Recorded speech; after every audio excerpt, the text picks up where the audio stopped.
নিয়ে যাও, বীজ নিয়ে যাও, নানান ধরনের বীজ নিয়ে যাও, ভালো ভালো সবজি ফসলের বীজ আছে, বীজ নিয়ে যাও, বীজ নিয়ে যাও, অল্প দামে ভালো বীজ নিয়ে যাও। কবুতর যখন এসব বলে তার বীজের দোকানে কাস্টমার ডাকতে থাকে, ঠিক তখনই সেখানে টুনি আসে। কবুতর দাদা, ও কবুতর দাদা, তোমার কাছে মিষ্টি কুমড়ার বীজ আছে? আমাকে এক প্যাকেট কুমড়ার বীজ দাও তো। হ্যাঁ হ্যাঁ, আছে তো মিষ্টি কুমড়ার বীজ, এক প্যাকেট মাত্র 100 টাকা। কিরে টুনি, এবার মিষ্টি কুমড়া চাষ করবি নাকি? এই নে, প্যাকেট নে। হ্যাঁ গো কবুতর দাদা, আমি এবার মিষ্টি কুমড়া চাষ করব। এই নাও 100 টাকা। আসছি তবে দাদা, এখন আমি। টনি কবুতরকে কুমড়ার বীজের টাকা দিয়ে চলে যায়। এর কিছুক্ষণ পর কালু কাক কবুতরের বীজের দোকানে আসে। এই কবুতর, আমাকে কুমড়ার বীজ দে, আমি এবার কুমড়া চাষ করব, আর সেই কুমড়া বাজারে বিক্রি করে অনেক রোজগার করব। আরে কালু, এবার দেখছি তুইও কুমড়া চাষ করবি। কিছুক্ষণ আগেই তো টুনি আমার কাছ থেকে কুমড়ার বীজ নিয়ে গিয়েছে। টুনি তো এবার কুমড়া চাষ করবে। না, ওই টুনিকে নিয়ে আর পারি না। আমি যে কাজ করতে চাই সেই কাজই টুনি আগে করে ফেলে। টুনি কুমড়া চাষ করবে, তাই না? করাচ্ছি কুমড়া চাষ। এই বলে কালু কাক কবুতরের বীজের দোকান থেকে চলে যায়। এই কালু, কোথায় যাচ্ছিস? কুমড়ার বীজ নিবি না? এই কালু, এই। এই তো প্রায় জমি চাষ শেষ হয়ে গেছে, এখন কুমড়ার বীজ ছিটিয়ে দেওয়ার পালা। ভালো কুমড়ার ফলন পেতে হলে জমিরও চাষ ভালো করতে হবে। টনি জমি চাষ শেষে জমিতে কুমড়ার বীজ ছেটানোর জন্য যখনই বীজের প্যাকেট হাতে নেয়, তখনই সেখানে কালু কাক চলে আসে। এই টুনি, এই তুই নাকি এবার কুমড়া চাষ করবি? হ্যাঁ কালু দাদা, এই যে কুমড়া চাষের জন্য জমি তৈরি করে ফেলেছি, এবার বীজ ছিটিয়ে দিব। না, খবরদার, তুই কুমড়া চাষ করবি না। বনে এবার আমি একাই কুমড়া চাষ করব, একাই কুমড়া বিক্রি করে টাকা রোজগার করব। দে কুমড়া বীজের প্যাকেট দে। এ কি কালু, তুই আমার বীজের প্যাকেট হাত থেকে কেড়ে নিলি কেন? দিয়ে দে বলছি, বীজের প্যাকেট আমাকে দিয়ে দে। না, আমি এই বীজ দিব না। তোর কেনা বীজ দিয়ে আমি কুমড়া চাষ করব। আর শুনে রাখ, তুই যদি কুমড়া চাষ করার চেষ্টাও করিস, তবে আমি আবার এসে সেই কুমড়া নষ্ট করে দিয়ে যাব। এই বলে কালু কাক টুনির কুমড়ার বীজের প্যাকেট কেড়ে নিয়ে চলে যায়। আর টুনি কালু কাকের কিছুই করতে পারে না, আর কাঁদতে থাকে। কত কষ্ট করে টাকা জমিয়ে কুমড়ার বীজ কিনে এনেছিলাম চাষ করব বলে, কিন্তু ওই পাজি কালু আমার সব বীজ নিয়ে গেল। হায় হায় রে, এবার আমি কি চাষ করব? কি করে টাকা রোজগার করব? হায় হায় রে।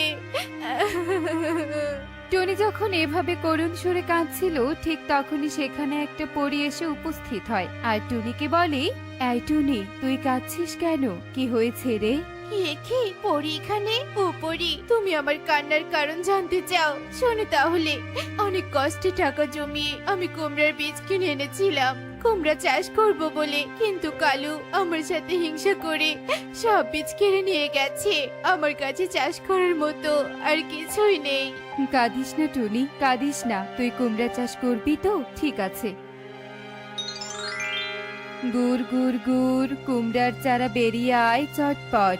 এই বলে পরি তার হাতে থাকা জাদুই দণ্ড ঘোরাতেই জমির মাটি ফেটে একটা কুমড়ার চারা বেরিয়ে আসে। আর সেই কুমড়ার চারা দেখিয়ে দিয়ে পরি বলে, এই দেখ, তোর জমিতে যে কুমড়ার চারা হয়েছে, এই কুমড়া কোনো সাধারণ কুমড়া নয়, নীল রঙের কুমড়া হবে। অন্যান্য কুমড়ার থেকে খেতে অনেক মিষ্টি এবং সুস্বাদু হবে, অনেক বড় আর একটাই কুমড়া হবে। আর এই একটা কুমড়া কেটেই তুই অনেকজনের কাছে বিক্রি করতে পারবি। এবার তবে আমি আসি। বড্ড উপকার করলে পরি তুমি আমার, এই উপকারের কথা আমি কখনো ভুলবো না। টনির এ কথা শুনে পরি চলে যায়।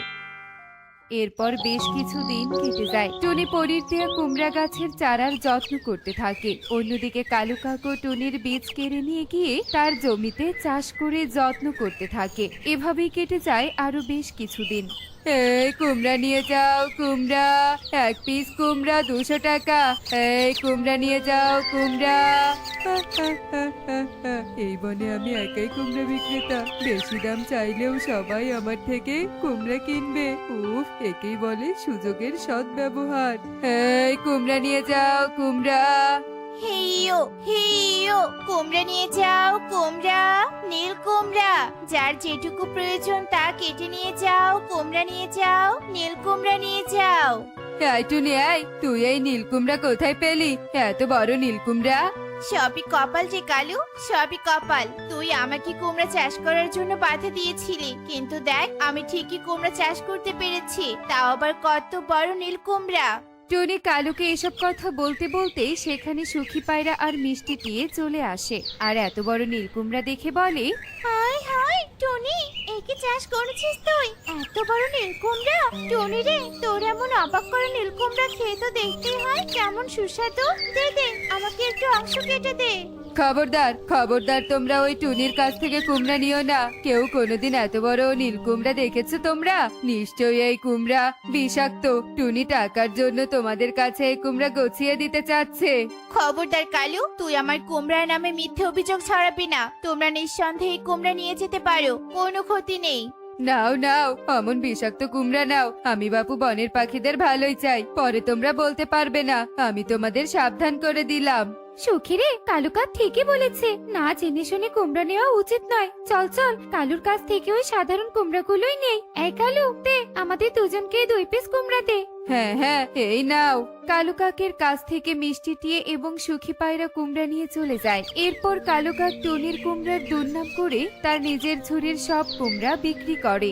কলু, তুই আমার সাথে কেন শত্রুতা শুরু করেছিস? বোকা টুনি, তোর সাথে শত্রুতা করেই তো আমি টাকা রোজগার করলাম। থাক তুই তোর কুমড়া নিয়ে বাজারে বসে, আমি চললাম। কলু, তুই একের পর এক আমাকে বিপদে ফেলেছিস। একদিন তোর এমন বিপদ আসবে, কিন্তু দেখিস আমি তোকে সাহায্য করব না। এই বলে অসহায় টুনি তার কুমড়া সহ ঠেলাগাড়ি নিয়ে ঠেলতে ঠেলতে আবার বাড়িতে ফিরে যায়। এরপর রাতের বেলা বনের আবহাওয়াটা একদম ভালো লাগছে না, মনে হচ্ছে এক্ষুনি ঝড় বৃষ্টি বইবে। টাকার অভাবে ঘরটাও ঠিক করতে পারিনি, ঝড় বৃষ্টি হলেই তো ঘরটা ভেঙে যাবে আমার। টনি কথা বলতে না বলতেই বনে প্রচন্ড দমকা হাওয়া সহ বৃষ্টি শুরু হয়ে যায় আর সেই দমকা হাওয়ায় টুনির ঘর দুলতে থাকে। হায় হায়, আমার ঘর তো হাওয়ায় দুলছে। কি করি এবার? এই ঝড় বৃষ্টিতে কোথায় থাকবো আমি? কি করি? হ্যাঁ, পেয়েছি বুদ্ধি আমি। ওই তো আমার বাড়ির কাছে নিচে বড় নীল কুমড়া রেখেছি, ওই কুমড়া কেটে ঘর বানাই, তাহলে ঝড় বৃষ্টিতে আমার কোনো কষ্ট হবে না।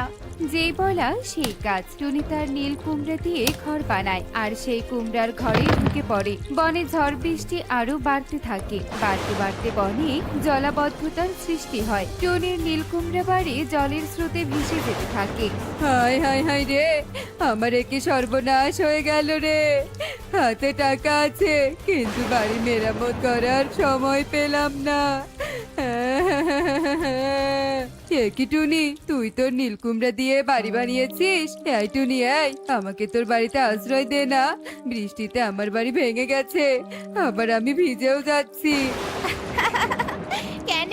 আমার নীল কুমড়া তো অনেক ক্ষতিকর, তুই কেন আমার নীল কুমড়ার ঘরে আসতে চাইছিস? ওসব কথা ভুলে যা টুনি, থাকতে দে না তোর বাড়িতে। এই বৃষ্টিতে আমি ভিজে যাচ্ছি। তুই যেমন আমার সাথে সুযোগে সদ্ব্যবহার করেছিস, আমি এবার সুযোগে সদ্ব্যবহার করব। আমার নীলকুমড়ার বাড়িতে থাকতে হলে তোকে তোর হাতের সব টাকা দিতে হবে। এতদিন আমার সাথে অনেক শত্রুতা করেছিস তুই। হায় হায় হায় রে, ফেসে গেছি রে। টুনি, তুইও তো সুযোগে সদ্ব্যবহার করলি রে। নে নে, টাকা নে। দেখ, এবার অন্যের সাথে সুযোগে সদ্ব্যবহার করলে কেমন লাগে। এই বলে টুনি টাকার বিনিময়ে কালুকে নীলকুমড়ার বাড়িতে আশ্রয় দেয় আর কালুও ঝড় বৃষ্টি থেকে রক্ষা পায়। এমনই সব মজার মজার শিক্ষণীয় টুনি পাখির গল্প দেখতে আমাদের সাথেই থেকো। আর গল্পটি কেমন হয়েছে তা কমেন্টে জানাতে ভুলো না কিন্তু। Bye bye.